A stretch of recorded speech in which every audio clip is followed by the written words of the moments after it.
আমার প্রিয় বোনেরা, আপনি যে কত দামি আপনি জানেন না। নারীদেরকে আল্লাহ বানিয়েছেন উচ্চতর করে, নিম্নতর নয়। নারীদেরকে ছোট্ট জিনিস দিলে এটার বড় করে দেয়। নারীদেরকে ভ্রূণ দিলে, শুক্রাণু দিলে নারী এটারে বাচ্চা হিসেবে উপহার দেয়, ঠিক কিনা?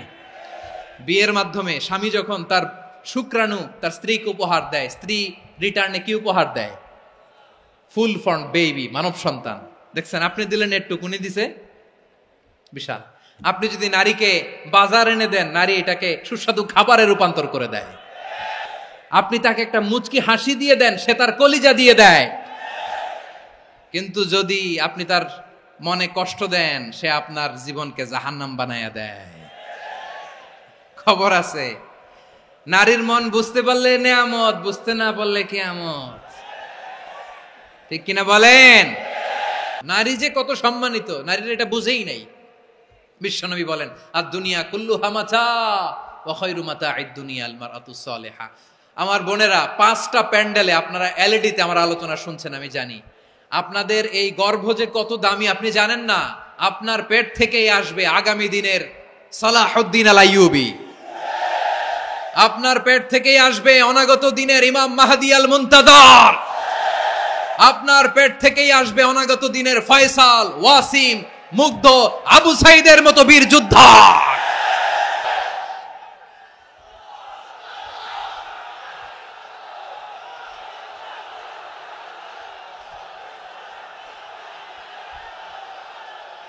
আমার প্রিয় বোনেরা, আমার প্রিয় বোনেরা, বিশ্বনবীর কথার ওজন খেয়াল করেন। আর দুনিয়া কুল্লুহা মাতা ওয়া খায়রু মাতা'আদ দুনিয়া আল মারআতুস সালিহা।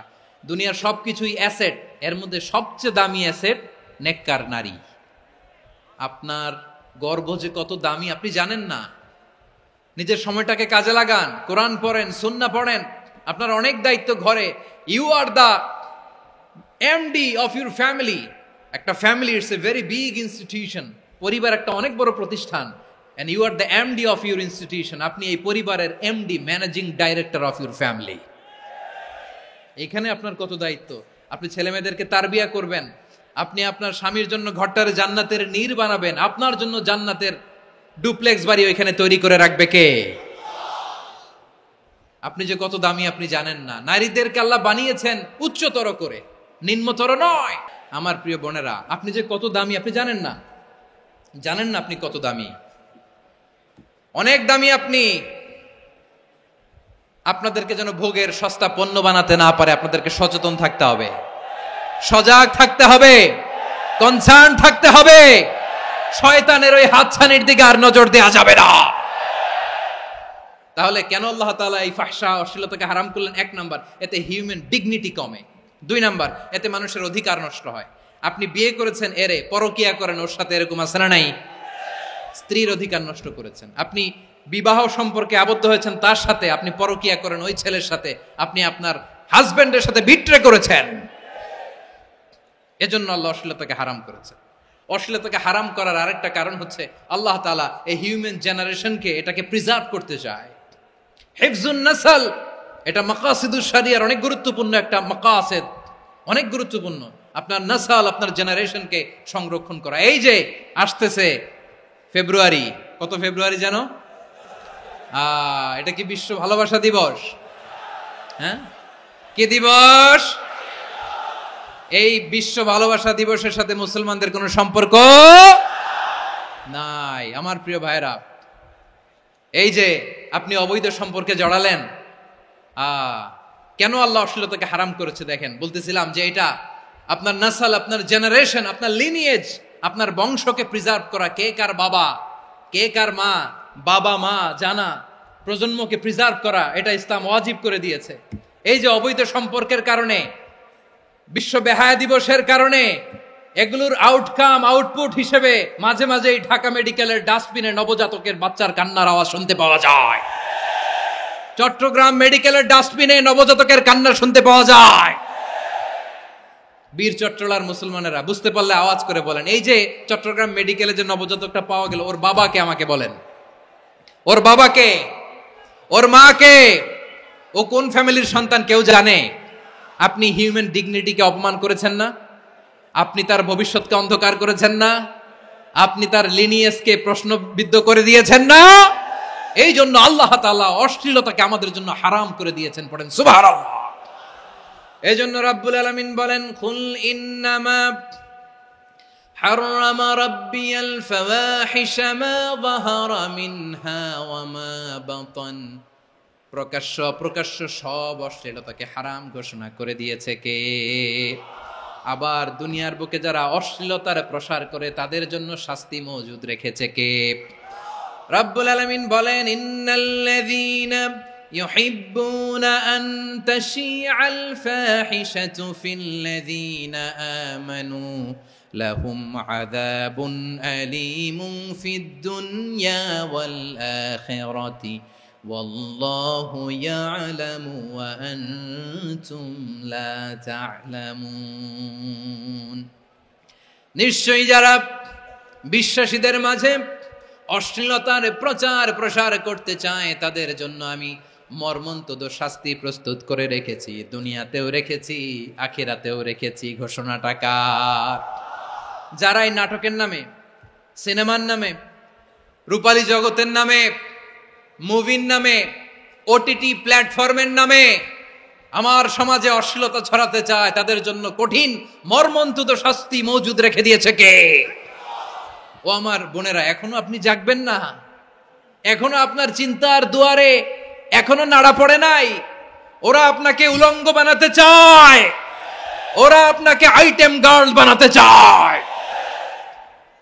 এজন্য ইসলাম অশ্লীলতাকে হারাম করেছে। হারাম। ইসলাম বলেছে যোজন যোজন দূরে থাকো, ওরা বলে না কাছে আসো, কাছে আসার গল্প, ক্লোজ আপ ওয়ান, কাছে আসার গল্প আছে না নাই? চট্টগ্রামে তো এগুলো নাই মাশাআল্লাহ। হ্যাঁ, এখানেও আছে ক্লোজ আপ ওয়ান, কাছে আসার গল্প। আল্লাহ বলেন ওয়ালা তাকরাবুজ জিনা, কাছেও এসো না, জিনা থেকে যোজন যোজন কিলো দূরে থাকো, ওরা বলে কাছে আসার গল্প। আমার বীর চট্টলার ভাইয়েরা, কাছে আসতে হলে আমরা কোরআনের কাছে আসব, কাছে আসতে হলে নবীর কাছে আসব, কাছে আসার গল্প হবে আমার রবের কাছে আসার গল্প। চিল্লায় বলো ঠিক কিনা?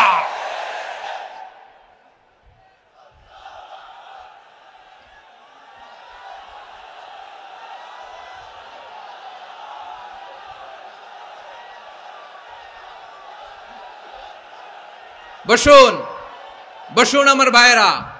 তাহলে অশ্লীলতার সাথে আমাদের কোনো সম্পর্ক? সবাই বলতে পারেননি, আওয়াজ করে বলুন, অশ্লীলতার সাথে আমাদের কোনো সম্পর্ক? আমরা এই সমস্ত ক্লোজ আপ ওয়ান, কাছে আসার গল্পের প্রোগ্রামে যাব? আমরা কোন ধরনের অশ্লীল কন্টেন্ট সোশ্যাল মিডিয়ায়, টিভিতে দেখব? কি যুগ যে আমরা কাটাচ্ছি আপনি কল্পনা করতে পারবেন না। পর্ন ইন্ডাস্ট্রি, নারী পুরুষের বস্ত্রহীন যুগল দৃশ্য, এটাকে দিয়ে ওরা কোটি ডলারের ইন্ডাস্ট্রি বানিয়েছে। পুরো মানব ইতিহাসে এরকম জঘন্য সময় মানব ইতিহাস পার করে নাই। পর্ন এটা ইন্ডাস্ট্রি হয়ে গেছে। আমাদের এই যুবকগুলো, জেনজিগুলো, ওদের চরিত্র বাঁচাবে কি করে? কেমন করে হেফাজত করবে ওদের এই মূল্যবান চরিত্র? আমার প্রিয় ভাইরা, সুস্থ পুরুষ তার বায়োলজিক্যাল গ্রোথকে হরমোন দিয়ে স্টপ করে দিয়ে সে সার্জারি করে নারী হতে চায়। সুস্থ নারী পুরুষ হতে চায়। পুরুষ পুরুষের প্রতি সেক্সুয়ালি আকর্ষণ বোধ করে। এটা লূত আলাইহিস সালামের কওমের মধ্যে ছিল। এটাকেও আল্লাহ কোরআনে ফাহিশা বলেছেন। ওয়ালুতান ইয ক্বালা লিকাওমিহি আতাতুনাল ফাহিশাতা মা সাবাকাকুম বিহা মিন আহাদিম মিনাল আলামিন। লূত আলাইহিস সালাম বললেন, তোমরা কি এমন এক অশ্লীল কার্যক্রমে ডুব দিলে নাকি যেটা গোটা বিশ্বের কেউ কখনো করে নাই? তোমরাই প্রথম করেছো। পড়েন নাউযুবিল্লাহ। এই পশ্চিমের এই রোগ আমার দেশে যেন আসতে না পারে, আমাদের সজাগ থাকতে হবে। প্রিয় ভাইরা, চিল্লায় বলেন ঠিক কিনা? পশ্চিমের অবস্থা ভয়ঙ্কর। পাশ্চাত্যে, আমি যুক্তরাষ্ট্রে ছিলাম অনেকদিন, কয়েক মাস, বিভিন্ন স্টেটে ঘুরেছি। গার্ডিয়ানরা উদ্বিগ্ন। ছেলে মেয়েদেরকে, ছোট্ট ছেলে মেয়ে, ওদেরকে জিজ্ঞেস করে, তুমি how do you feel right now inside yourself? তুমি ভিতরে ভিতরে কেমন ফিল করো? তোমার কি ছেলে ছেলে লাগে না মেয়ে মেয়ে লাগে? আচ্ছা বলেন, এই ছোট্ট বাচ্চাটা ওকে এগুলো জেন্ডার অ্যাসাইনমেন্ট বলতে এগুলো কিছু বুঝে? এইভাবে মিসগাইড করা হচ্ছে। কৌতূহলবশত ছোট্ট ছেলে যদি বলে আমার তো মেয়ে মেয়ে লাগে, তখন বলে যে না তুমি মেয়ে, ছেলে না। মা বাবা বাধা দিলে ওকে আলাদা গভর্নমেন্ট হাউসে নিয়ে যায়। ভয়ঙ্করতম অবস্থা। আমরা একটা সময় শুনতাম যে হুজুর আমার ছেলেটা খুব ভালো, হাফেজে কোরআন, আল্লাহওয়ালা। হুজুর আমার ছেলে দাড়ি রাখছে, আল্লাহওয়ালা। হুজুর আমার ছেলে 5 ওয়াক্ত সালাত জামাতের সাথে পড়ে, তার মানে আল্লাহওয়ালা। পশ্চিমে যে আমি কি শুনছি জানেন? ওরা বলে হুজুর আমার ছেলেটা ইউনিভার্সিটির একটা মেয়ের সাথে প্রেম করে, ও খুব আল্লাহওয়ালা, হুজুর দোয়া করবেন।